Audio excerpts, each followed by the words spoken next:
जब शादी होती है तो हमें यही समझाया जाता है कि बस बेटी बना कर ले जा रहे हैं, बेटी बना कर रखेंगे। लेकिन वहाँ जाने के बाद ये एहसास होता है कि बस ये सब कहने की बातें होती है।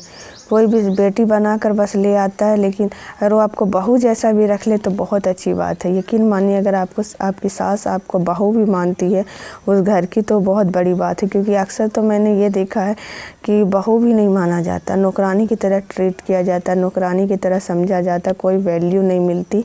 तो आप लकी हैं जिसको अगर बहू माना जा रहा है। और आपकी सास की तरह, माँ तो खैर सास बन ही नहीं सकती, क्योंकि ये सिर्फ बातें होती कि सास माँ बनकर दिखाएगी और बहू बेटी बनकर दिखाएगी। ये अक्सर ऐसा कुछ नहीं होता।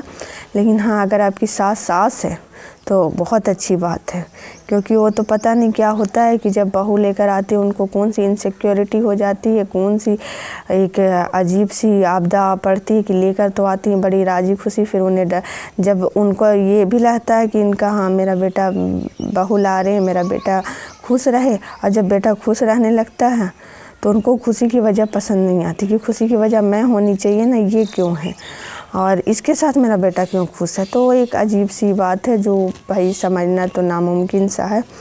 लेकिन भाई बेटी बना कर लाते हो तो कम से कम बेटी की तरह समझो, कि किसी और ही की बेटी की तरह समझो कि वो किसी और की बेटी, अपनी ना मानो तो सही लेकिन बेटी तो उसको मानो। तो चलो मैं सुनाती हूँ इसके बारे में कुछ। हमने तो अपना लिया, तुम कब अपनाओगे?